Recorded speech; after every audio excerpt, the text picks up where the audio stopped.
ഈ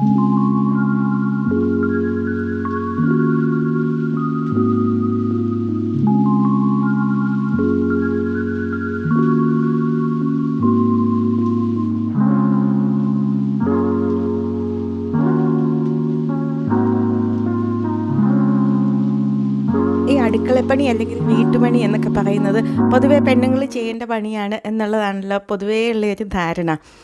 പിന്നെ വേറൊരു ഗുണമുണ്ട് കേട്ടോ വിദേശത്തുള്ളവർക്ക്. ഈ നാട്ടുകാരെയും ബന്ധുക്കളെയൊന്നും പേടിക്കാനില്ലാത്തതുകൊണ്ട് ഒരു പരിധി വരെയൊക്കെ ഭാര്യമാരെ ആണുങ്ങൾ സഹായിക്കാറും ഉണ്ട്. ഇതൊന്നും അല്ലാതെ പാർട്ട്ണറുടെ കൂടെ എല്ലാത്തിനും കൂടുന്ന ആൾക്കാരും ഉണ്ട് കേട്ടോ. അപ്പം നിങ്ങളുടെ അഭിപ്രായം എന്താണ് ഇതിനെ പറ്റിയിട്ട്? അപ്പോൾ നമ്മുടെ വീട്ടിൽ ഒരു ചെറിയ ഡേ ഇൻ മൈ ലൈഫാണ് ഇന്നത്തെ വീഡിയോയിൽ. രാവിലെ തന്നെ എല്ലാവരും എണീറ്റു. ഇന്ന് പിള്ളേർക്ക് സ്കൂളുള്ളൊരു ദിവസമാണ് കേട്ടോ. അപ്പോൾ രാവിലെ തന്നെ പിള്ളേരെ സ്കൂളിൽ വിട്ടു. അപ്പോൾ പിള്ളേർക്ക് വേണ്ടിയിട്ട് ഞാൻ നമ്മുടെ കേരള ബ്രേക്ക്ഫാസ്റ്റുകളൊന്നും തന്നെ അത്ര രാവിലെ ഉണ്ടാക്കാറില്ല. അത് അവർക്ക് താല്പര്യമില്ല രാവിലെ അങ്ങനെ ഹെവി ആയിട്ട് കഴിച്ചിട്ട് പോകാൻ. അവർ മിക്കപ്പോഴും ചോക്കോസോ അല്ലെങ്കിൽ ലൈറ്റായിട്ട് ബിസ്ക്കറ്റ് അങ്ങനെ എന്തെങ്കിലും കഴിച്ചിട്ടാണ് പോവാറുള്ളത്. അവർക്ക് സ്കൂളിൽ ചെന്നിട്ട് 9:30 ആകുമ്പോഴത്തേക്കും അവർക്ക് ബ്രേക്ക്ഫാസ്റ്റിനുള്ള ടൈമുണ്ട് കേട്ടോ. അപ്പം നമ്മൾ പിള്ളേരെ സ്കൂളിലേക്ക് ആക്കിയതിന് ശേഷം വന്നിട്ടാണ് ബ്രേക്ക്ഫാസ്റ്റ് ഉണ്ടാക്കുന്നത്. അപ്പോൾ നമ്മൾ വീട്ടിലെല്ലാവരും ഉള്ള ദിവസമൊക്കെ ആണ് മിക്കപ്പോഴും കേരള ബ്രേക്ക്ഫാസ്റ്റുകൾ ഉണ്ടാക്കാറുള്ളത് കേട്ടോ. അതല്ലെന്നുണ്ടെങ്കിൽ നമ്മൾ എന്തെങ്കിലും സാൻഡ്വിച്ചോ അല്ലെങ്കിൽ ടോസ്റ്റ് അങ്ങനെ ലൈറ്റായിട്ട് എന്തെങ്കിലും കഴിക്കാറുണ്ട്. അപ്പോൾ രാവിലെ തന്നെ ഞാൻ ഇന്നൊരു കോഫി ഉണ്ടാക്കാമെന്നാണ് വിചാരിച്ചത്. പൊതുവേ എനിക്ക് ചായയാണ് കേട്ടോ ഇഷ്ടം. കോഫി കുടിച്ച് കഴിഞ്ഞാൽ ചിലപ്പോൾ മൈഗ്രെയിൻ ഉണ്ടാവാറുണ്ട്. അതുകൊണ്ട് മിക്കപ്പോഴും ചായയാണ് ഉണ്ടാക്കാറുള്ളത്. അപ്പോൾ എനിവേ ഇന്ന് ഒരു കോഫി ഉണ്ടാക്കാമെന്ന് വിചാരിച്ചു. അപ്പം കോഫി ഞാൻ കോഫിയിൽ കുറച്ചാട്ടോ വെള്ളം ചേർക്കാറുള്ളൂ. ചായയിൽ എനിക്ക് ഒരുപാട് മിൽക്ക് കൂടിയിട്ടുള്ള ചായ വലിയ താല്പര്യമില്ല. കോഫി ഉണ്ടാക്കുമ്പോഴത്തേക്കും തീരെ കുറച്ച് വെള്ളവും ബാക്കി കൂടുതലും മിൽക്കാണ് എടുക്കാറുള്ളത്. അതുപോലെ തന്നെ മധുരം ഇടുമ്പോൾ കോഫിക്കാണെന്നുണ്ടെങ്കിൽ കുറച്ച് കൂടുതൽ മധുരം ഇടാറുണ്ട് കേട്ടോ. അപ്പോൾ ഞാൻ എടുത്തിരിക്കുന്നത് നെസ്കഫെ ഗോൾഡിൻ്റെ ഒരു കോഫി പൗഡറാണ്. അപ്പോൾ അങ്ങനെ എനിക്ക് തോന്നുന്നു ഇത് ബ്ലാക്ക് കോഫി ഉണ്ടാക്കുമ്പം ഒന്നും കൂടി നല്ലതാണ്. മിൽക്ക് കോഫിയിൽ എനിക്ക് അത്ര വലിയ സ്പെഷ്യലായിട്ടൊന്നും തോന്നിയിട്ടില്ല കേട്ടോ. അപ്പോൾ ഇന്ന് ആദ്യമേ തന്നെ ലൈറ്റായിട്ടൊരു കോഫി ഇങ്ങനെ കുടിച്ചതിന് ശേഷമാണ് നമ്മൾ ബ്രേക്ക്ഫാസ്റ്റ് കഴിക്കുന്നത് കേട്ടോ. ചിലപ്പം ബ്രേക്ക്ഫാസ്റ്റ് കഴിഞ്ഞതിന് ശേഷം അല്ലെങ്കിൽ അതിൻ്റെ കൂടെ കുടിക്കാറുണ്ട് കോഫി ഓർ ചായ. ഞാൻ ചിലപ്പോൾ കുറച്ച് ലേറ്റായിട്ടൊക്കെയാണ് രാവിലത്തെ ഭക്ഷണം കഴിക്കുന്നതെന്നുണ്ടെങ്കിൽ ആദ്യമേ തന്നെ ഒരു കോഫി ചായ എന്തെങ്കിലും കുടിക്കാറുണ്ട്. ചിലപ്പോൾ ബ്ലാക്ക് ടീ ഓർ ബ്ലാക്ക് കോഫിയും കുടിക്കാറുണ്ട് കേട്ടോ. അപ്പോൾ ഇന്നത്തെ ബ്രേക്ക്ഫാസ്റ്റ് എന്ന് പറഞ്ഞാൽ ഞാൻ ദോശയാണ് കേട്ടോ ഉണ്ടാക്കുന്നത്. അപ്പോൾ ദോശമാവ് എപ്പോഴും തന്നെ ഫ്രിഡ്ജിലുണ്ടാവും. പിള്ളേർ രാവിലെ ബ്രേക്ക്ഫാസ്റ്റിന് അങ്ങനെ ദോശയും കാര്യങ്ങളും കഴിക്കാറില്ലെങ്കിലും മിക്കപ്പോഴും ഇവർക്ക് വൈകുന്നേരം ഡിന്നറിൻ്റെ സമയത്തൊക്കെ ദോശ, ഇഡ്ഡലി, അപ്പം അങ്ങനത്തെ കാര്യങ്ങളൊക്കെ കഴിക്കാൻ ഇഷ്ടമാണ്. അപ്പോൾ അതുകൊണ്ട് എപ്പോഴും തന്നെ ദോശമാവ് ഉണ്ടാവും. മാത്രമല്ല കേട്ടോ സമയക്കുറവും കൂടി കൊണ്ടാണ് ഓരോ ദിവസം ഓരോ ബ്രേക്ക്ഫാസ്റ്റ് ഉണ്ടാക്കാനൊന്നും സമയം കിട്ടാറില്ല. പിന്നെ ഞാൻ നമ്മുടെ ഡെസിക്കേറ്റഡ് കോക്കനട്ട് വെച്ചിട്ടുള്ളൊരു ചട്നിയാണ് ഉണ്ടാക്കുന്നത്. നമ്മുടെ ഉണങ്ങിയ തേങ്ങ ഉണ്ടല്ലോ, അപ്പോൾ അതാണ് ഉപയോഗിക്കുന്നത്. അതിന് വലിയ ടേസ്റ്റ് വ്യത്യാസമൊന്നുമില്ല. നമ്മുടെ ഫ്രഷ് കോക്കനട്ടിൻ്റെ അത്രയും ടേസ്റ്റ് ഒന്നും ഇല്ലെങ്കിലും മറ്റ് കറികളിലിടുമ്പോൾ എനിക്ക് വലിയ ഇഷ്ടപ്പെടാറില്ല. പക്ഷേ ഈ ചട്നി ഉണ്ടാക്കാൻ കുഴപ്പമില്ല കേട്ടോ. അപ്പോൾ അങ്ങനെ ബ്രേക്ക്ഫാസ്റ്റ് ഒക്കെ കഴിച്ചിട്ട് നമുക്കിന്ന് അത്യാവശ്യമായിട്ട് ഒരു ഓഫീസിലൊന്ന് പോകാനുണ്ടായിരുന്നു. അപ്പം നമ്മൾ ഇവിടുത്തെ ഒരു സാധാരണ ഒരു ബസ് സ്റ്റോപ്പാണ് കേട്ടോ കാണുന്നത്. നമ്മുടെ നാട്ടിലൊക്കെ ഉള്ളതുപോലെ തന്നെ ചെറിയൊരു സെറ്റപ്പിലുള്ളൊരു ബസ് സ്റ്റോപ്പാണ്. അപ്പം ഇതിലെ ബസ് വരണമെന്നുണ്ടെങ്കിൽ ഒരു അരമണിക്കൂറും കൂടുമ്പോഴാണ്. ഇപ്പം നമ്മൾ പോകുന്നത് ഒത്തിരി ടൗൺ ഏരിയയിലേക്കല്ല, അതുകൊണ്ട് പതുക്കെയാണ് കേട്ടോ ബസ്സുകൾ വരാറുള്ളൂ. അപ്പോൾ അവിടെ പോയിട്ടൊക്കെ തിരിച്ച് വന്നതിന് ശേഷം അരി ഇട്ടിട്ടുണ്ട്. അപ്പോൾ ഞാൻ ഇന്ന് കുറച്ച് ബസ്മതി റൈസാണ് ഇട്ടേക്കുന്നത് കേട്ടോ, പെട്ടെന്ന് വെന്ത് കിട്ടാനായിട്ട്. പിന്നെ ഇനി ഇന്നത്തെ കറി എന്ന് പറഞ്ഞു കഴിഞ്ഞാൽ നമുക്ക് തലേ ദിവസത്തെ കുറച്ച് കറികളൊക്കെ ഇരിപ്പുണ്ട്. പൊതുവേ നമ്മൾ ഒരു കറിയാണ് കൂടുതൽ ദിവസങ്ങളിലും ഉണ്ടാകുക. പിന്നെ ഹോളിഡേ ആണ്, വേറെ പ്രത്യേകിച്ച് പരിപാടികളൊന്നും ഇല്ലെങ്കിലാണ് കൂടുതലും കറികൾ ഉണ്ടാക്കാറുള്ളൂ കേട്ടോ. അപ്പോൾ ഇന്ന് ഞാൻ കുറച്ച് ബീട്രൂട്ട് എടുത്ത് അച്ചാറിടാമെന്ന് വിചാരിച്ചു. അപ്പോൾ ഞാൻ ഈ വെജിറ്റബിൾസൊക്കെ പീൽ ചെയ്യുന്നതിന് മുന്നേ ഇങ്ങനെ ഒരു ന്യൂസ് പേപ്പറോ എന്തെങ്കിലും ഒരു സംഭവം എടുത്ത് വിരിച്ചിടും. എന്നിട്ട് അതിൻ്റെ മേളിലേക്കാണ് അതിൻ്റെ പീലൊക്കെ എടുത്തിടുക. അപ്പോൾ പിന്നെ ലാസ്റ്റ് നമുക്ക് ക്ലീൻ ചെയ്യാനായിട്ട് എളുപ്പമുണ്ട്. ആ ഒരു പേപ്പർ മടക്കി കൂട്ടി എടുത്താൽ മതി. അപ്പോൾ ഞാൻ ബീട്രൂട്ട് എല്ലാത്തിനെയും ഒന്ന് പീൽ ചെയ്ത് എടുക്കുന്നുണ്ട്. ബീട്രൂട്ട് അച്ചാറെന്ന് പറഞ്ഞാലും അങ്ങനെ വലിയ ട്രഡീഷണൽ ആയിട്ടുള്ള അച്ചാറൊന്നും അല്ല കേട്ടോ. വെറുതെ ഇത് ചെറുതായിട്ട് അരിഞ്ഞെടുക്കും. അപ്പോൾ ഇതിൻ്റെ അകത്ത് ഞാൻ നമ്മുടെ ഇഞ്ചി, വെളുത്തുള്ളി, പച്ചമുളക് അങ്ങനെയുള്ള സംഭവങ്ങളൊന്നും തന്നെ ആഡ് ചെയ്യുന്നില്ല കേട്ടോ. ജസ്റ്റ് ബീട്രൂട്ടും അച്ചാറുപൊടിയും മാത്രം എങ്ങനെയാണെന്നുള്ളത് കാണിച്ചു തരാം കേട്ടോ. അത്യാവശ്യം നല്ല ടേസ്റ്റ് ഉണ്ട്. പിന്നെ എല്ലാവർക്കും ഇഷ്ടപ്പെടണമെന്നില്ല.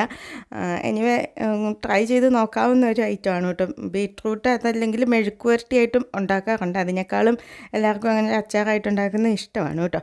അപ്പം ഞാൻ ബീട്രൂട്ട് അരിഞ്ഞ് തീർന്നതിന് മുന്നേ തന്നെ നമ്മുടെ റൈസ് തിളച്ചിട്ടുണ്ട്. അത് നമുക്ക് നാട്ടിൽ കിട്ടുന്ന ബസ്മതി റൈസിൻ്റെ അത്രയും വേവൊന്നും ഇതിനില്ല കേട്ടോ. അതായത് നമ്മൾ ഇന്ത്യ ഗേറ്റിൻ്റെ ഒക്കെ ക്ലാസിക് ഒരു റൈസ് ഉണ്ടല്ലോ, അതുപോലത്തെ റൈസാണ് ഇവിടെ കിട്ടുന്ന ബസ്മതി റൈസ്. നമ്മുടെ പച്ചരിയൊക്കെ പോലെ ഇരിക്കും. ഒന്ന് തിളയ്ക്കുമ്പോൾ തന്നെ വെന്ത് പോവും.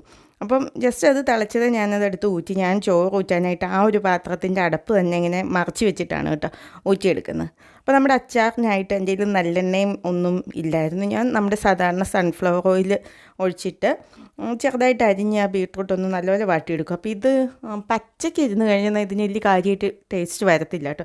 ബീട്രൂട്ട് ആയതുകൊണ്ട് അച്ചാറിനും ആയതുകൊണ്ട് ഞാൻ കുറച്ച് എണ്ണ കൂടുതൽ ഒഴിച്ചിട്ടുണ്ട്.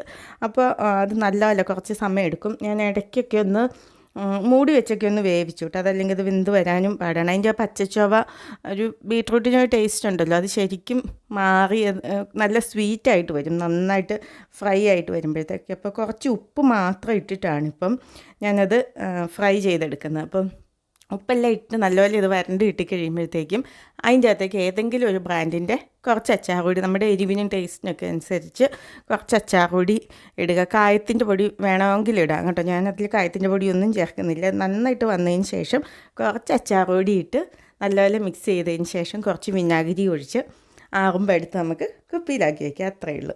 അപ്പോൾ ഉച്ചയായി കേട്ടോ. ഇത്രയ്ക്കായി വന്നപ്പോഴത്തേക്കും അപ്പോൾ 2-2:15 ആയപ്പോഴത്തേക്കുമാണ് നമ്മുടെ കുട്ടപ്പൻ്റെ സ്കൂള് തീർന്നിട്ടുണ്ട്. അപ്പോൾ ഞാൻ അവനെ വിളിക്കാനായിട്ട് പോയി. അപ്പോൾ പുള്ളി അവിടുന്ന് സ്കൂളിൽ നിന്ന് ഇറങ്ങിക്കഴിഞ്ഞ് ഒരൊറ്റ ഓട്ടമാണ് ഇങ്ങോട്ട്.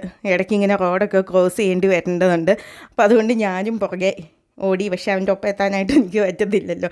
അവൻ ഒരൊറ്റ ഓട്ടം കൊടുത്ത് വീട്ടിലെത്തി. ഞാൻ വീട്ടിൽ വന്നപ്പോഴത്തേക്കും പുള്ളി വന്ന് മതിലിൻ്റെ മേളിൽ കയറിയുന്ന പുള്ളിയുടെ ഫ്രണ്ട്സൊക്കെ ആയിട്ട് സംസാരിച്ചുകൊണ്ടിരിക്കുകയാണ്. കുറേ പിള്ളേർ, നമ്മുടെ വീട് സ്കൂളിന് തൊട്ടടുത്താണ് കേട്ടോ.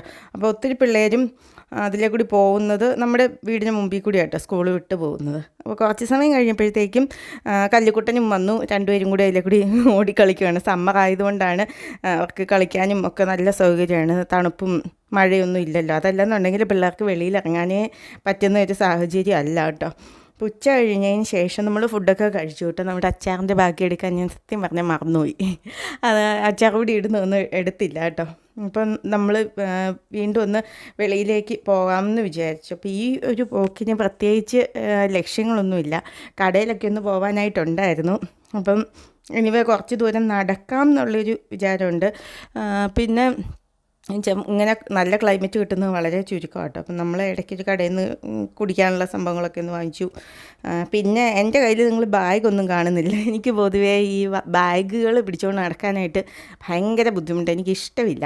എന്നാന്ന് വെച്ചാൽ പിള്ളേരൊക്കെ ഉണ്ടായി കഴിഞ്ഞിട്ട് കുറേ വർഷങ്ങൾ, അതായത് കല്ലുകുട്ടന് ഒരു 3-4 വയസ്സാവുന്നോടം വരെ, പിന്നെ കുട്ടൂനൊരു 3-4 വയസ്സാവുന്നോടം വരെ ഈ വലിയ ബാഗൊക്കെ പിടിച്ച് അതിൻ്റെ അകത്ത് ഡയപ്പറും ടർക്കിയും ഇവരുടെ 2 സെറ്റ് ഡ്രസ്സും അങ്ങനെയൊക്കെ വെച്ചുകൊണ്ട് നടന്ന് എനിക്ക് ആകെപ്പാടെ വെറുപ്പായിപ്പോയി ബാഗ്. ഇപ്പം ഞാൻ പോക്കറ്റിൽ ഫോൺ ഇടും, ഒരു പോക്കറ്റിൽ നമ്മുടെ കാർഡ് ഇടും. പിന്നെ മിക്കപ്പോഴും ഫോണിൻ്റെ കവറിലൊരു 10 പൗണ്ട് വെച്ചേക്കും. അതാണ് ക്യാഷായിട്ട് കയ്യിൽ പിടിക്കാറുള്ളൂ കേട്ടോ. ബാഗ് അതുകൊണ്ട് ഇപ്പോൾ കുറേ നാളുകളായിട്ട് ഞാൻ ഉപയോഗിക്കാറില്ല. അങ്ങനെ നടന്ന് നമ്മൾ അവസാനം ഷോപ്പിൽ പോയിട്ട് ബർഗറൊക്കെ കഴിച്ചു കേട്ടോ. പിന്നെ അത് കഴിഞ്ഞിട്ട് പിന്നെ സൂപ്പർ മാർക്കറ്റിലൊക്കെ ഒന്ന് പോയി കുറച്ച് വെജിറ്റബിൾസും കാര്യങ്ങളുമൊക്കെ വാങ്ങിച്ചു. ഇവിടുത്തെ വെജിറ്റബിൾസ് എന്ന് വെച്ചാലും നല്ല ഫ്രഷാണ്. നമുക്ക് ഫ്രിഡ്ജിൽ വെച്ചാൽ തന്നെ പെട്ടെന്നത് കേടായിട്ട് പോകും. ഒരുപാട് വാങ്ങിച്ച് വെക്കാൻ പറ്റത്തില്ല. പെട്ടെന്ന് ഡാമേജ് ആയിട്ട് പോകും. ഇതിൽ അങ്ങനെ മരുന്നുകളൊന്നും അടിച്ച് വരുന്നതല്ലെന്നാണ് പറയുന്നത്. പിന്നെ പാലും മോരും തൈരും അങ്ങനെയുള്ള സംഭവങ്ങളൊക്കെ വാങ്ങിച്ച് അധികം നേരമൊന്നും നമ്മളവിടെ നിന്നില്ല കേട്ടോ. അപ്പോൾ ഈ പാലെന്നൊക്കെ പറഞ്ഞു കഴിഞ്ഞാൽ ഇവിടെ ഒരുപാട് ഫ്രഷ് മിൽക്ക് അവൈലബിൾ ആണ്. ഫാമുകളൊക്കെ ഒരുപാടുണ്ട് കേട്ടോ. പിന്നെ മിൽക്ക് പൗഡർ നിരോധിച്ചേക്കുന്ന ഒരു സ്ഥലമാണ് ഞാനിപ്പോൾ ഉള്ളത്. നോർത്തേൺ അയർലൻഡാണ്, UK തന്നെ പാർട്ടാണ് കേട്ടോ. അപ്പോൾ ഇങ്ങോട്ട് മിൽക്ക് പൗഡർ നമുക്ക് കൊണ്ടുവരാനോ അങ്ങനെയൊന്നും പറ്റത്തില്ല. പിന്നെ നമ്മൾ ഈ പുള്ളിക്കാരനെ വാങ്ങിച്ചുകൊണ്ട് വന്ന, അപ്പോൾ ഇനിയൊന്ന് വെട്ടി നോക്കി അടുത്ത സംഭവങ്ങൾ ചെയ്യണം. അപ്പോൾ ഇതാണ് ഇന്നത്തെ വീഡിയോ. By, take care.